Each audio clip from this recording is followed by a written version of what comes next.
Hey guys, I've just finished my round 2 game at an open tournament in Almaty, Kazakhstan, where I'm currently participating. It was a crazy game. I played the King's Indian defense, one of the most interesting openings for black against d4.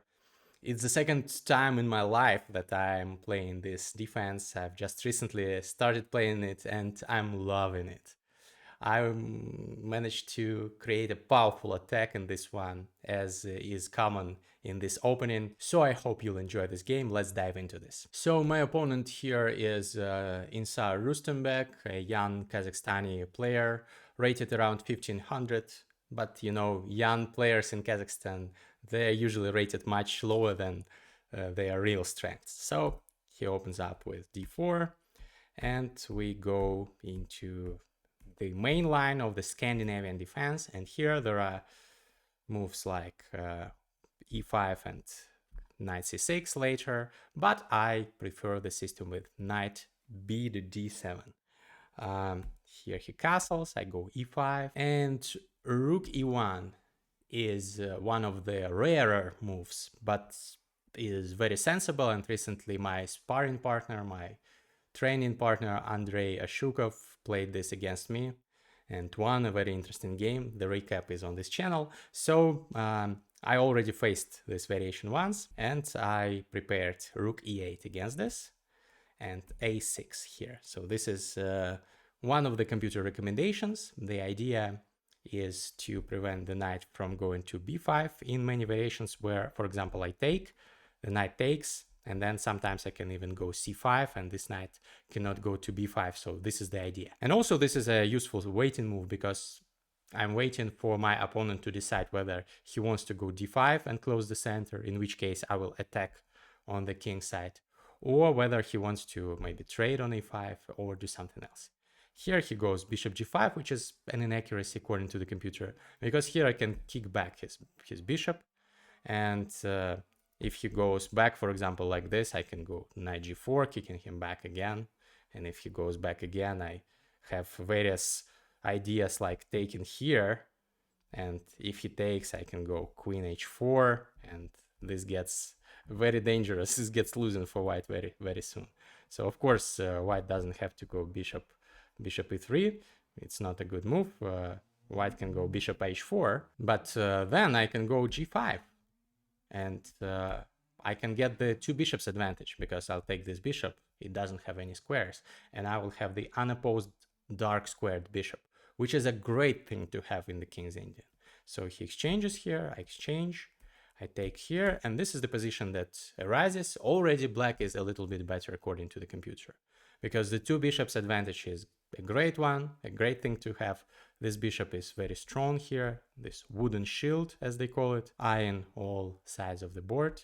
This bishop will also be quite strong, and his bishop is stuck behind his pawns. Nothing impressive about it. So I enjoy some advantage here. He goes queen c2, I go c6, useful move, preventing the knight from jumping to d5. He develops his rook, and I go queen f6. And in future, I will put pressure on the b2 square and on the c3 knight. Here he, for some reason, spends another tempo moving his queen. Not the best move. I don't know why he did this, what he wanted to achieve. Maybe some f4 in future after knight e2, but I doubt that it's a sensible strategy. I go b5 here. The computer says that it's not the best move. The best move, according to the computer, would be bishop g4, kicking this rook, and then going for maybe h5, h4 breaks. I saw this plan, but I decided to implement it later. I went b5. This doesn't spoil the advantage. Also, rook e3. He tries to activate the rook, but I'm not afraid of that because I'll just drop back and or maybe go here, and bishop g4 will be a threat. So I just ignore this. I go bishop e6, developing. He tries to strengthen his pawn chain, but now this knight has become weaker. Probably rook e3 was played with the idea to go b3 to overprotect the knight. Come to think of it, yes, that's probably the reasoning behind this move. But okay, I continue trying to create some counterplay on this side of the board, maybe opening up some files later on to infiltrate. He goes queen c2. Probably he was calculating takes, takes, takes, takes, and he will be able to go rook b1 here and hold on to equality. But that's not what I did here. I go rook b7, intending to probably go this way, but maybe not. Knight b1, he tries to rotate out of the way of this attack of my pieces. And I go rook c8, which is an inaccuracy according to the computer. The computer wants me to go bishop d4 here and put more pressure. And if rook goes back, then what happens? Interesting. Takes, takes, takes, and yes, I have this. Rook b2. I somehow missed this. But the rook doesn't have to go back. The rook can go to f3. Of course, that would be better.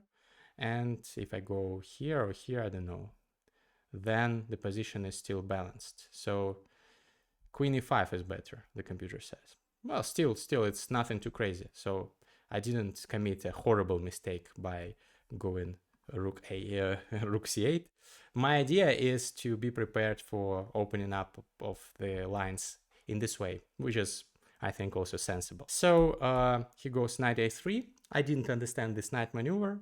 What is he trying to do? Maybe rotate later on to c2 and e3, but I don't know.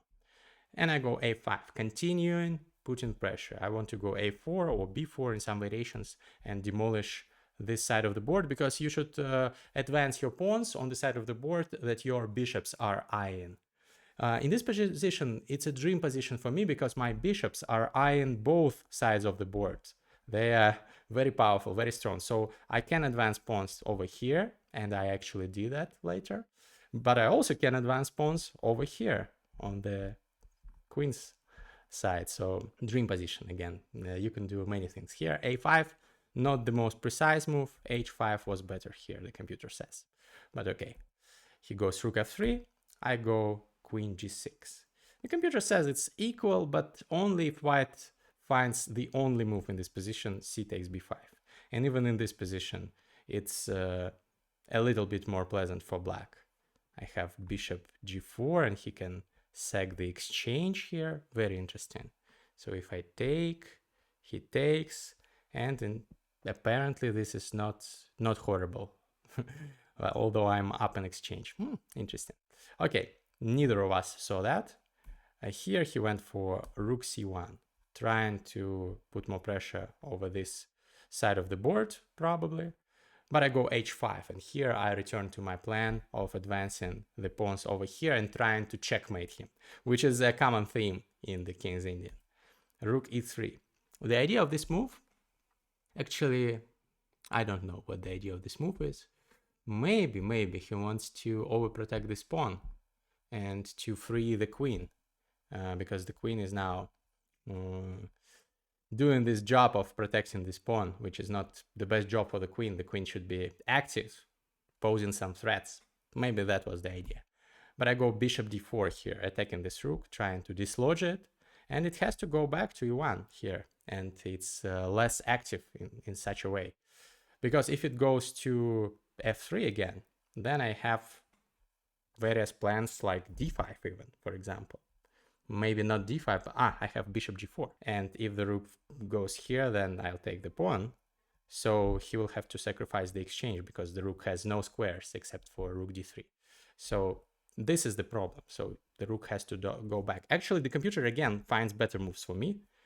The computer says b4 first was better, but I think bishop d4 is also kind of good, considering the fact that the computer still gives me a big advantage. Almost -1. So I go h4, blowing open the position on the king side. I want to attack, I want to checkmate him. He takes, I take. Apparently, here I could have done something better. I could have gone bishop c5, attacking the knight first. And after knight b1, g takes h4. This is a subtlety in the position. I missed this because if I take, he has the opportunity to move his queen, for example, to e2. And if I go, or to d3, to attack me. And if I go bishop here, he'll have the c2 square. That's the difference. But here I can go bishop b2 actually. So queen d3 is bad. Queen d2. Queen d2 could be a move. Also, the computer gives c takes b5 here. And if takes, queen d2, this is better. This is the right move order. Bishop c5, knight c2, and white is holding on. Still, it's much better for black, but that would have been better for him. So bishop c5 immediately was more clinical. I missed this. Unfortunately, I'm not a computer. So I took the pawn. He went queen d2, still the same plan as we discussed. And I go bishop c5, attacking this knight, and still this pin remains, which is very important. You will see why. Knight c2, I take. Not the best move according to the computer, but other moves are not significantly changing the assessment of the position. h3 was a little bit better. So I take, I exchange, and I go rook b2. Again, the computer is merciless, saying that all those moves are inaccuracies, but I do not spoil the advantage. It's just not the most accurate way to do this. h3 again was a little bit more accurate. But I go rook b2. I like putting my rook on this second rank with various ideas of attacking the f2 square. He goes queen d3, and here I find a really nice move. Aesthetically pleasing. Queen g3. Of course, white cannot take my queen with a pawn because of this pin. That is why it was so important for this bishop to remain on this diagonal. And if white takes with a queen, I take with a pawn. And again, this is a problem. And this will be a fork, a pawn fork. So the king has to move out of the way, but I'm still taking. Rook moves back. I can take here, and this is a winning endgame for me. So that's not something that my opponent wanted to allow. He went queen f3. He wanted me to take him. Of course, this is also winning for black, obviously. But I don't have to take him immediately. I also can take this pawn, for example, I thought, but there is an important resource that I found. Queen f5, attacking my rook. And there is some counterplay. Actually, the computer already says that I'm worse. Wow, I didn't know that. Didn't know that. Why? What if I move here? Queen takes c5, of course, queen takes c5. And if I take, there is no longer this pin, so he can take. So yeah, that would be tragic, but I saw queen f5. That's why I did not take this pawn. I decided I can take it later on. It will not go anywhere. And I went rook c to b8, which is actually the top engine recommendation. So I'm proud of this move. So if he goes a4 here, not wanting to get rid of this pawn, I have rook 8 to b3, putting even more pressure on this queen and making him take and lose in the same way. He has different ways to go forward, like knight e3, but then I just trade, and yeah, it all falls apart very soon for white. Look at my rooks, look at my bishop, look at this passed pawn. The position is horrible for white, but that's one way to do it. He actually did not go a4. He decided to go rook e2, overprotecting this pawn. But here I calculated that the endgame should be winning for me. I take, and I take this pawn, and it's hopeless. If he does nothing, I will infiltrate with my other rook and demolish him over here, so he exchanges the rooks. But then I just enter on the second rank, and in this position my opponent resigns the game because there's nothing he can do. If the knight leaves, I will take the pawn with my bishop or with my rook. If he goes king f1, trying to hold on, I have h3, and this pawn will march forward.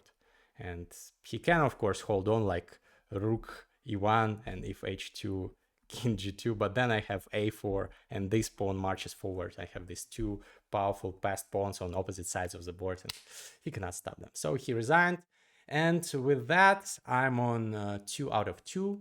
The third round will follow in the evening. Wish me luck. I will be playing against an international master, #1 seeded player in the tournament. Let's see how I fare against him. See you in the next one. Bye-bye.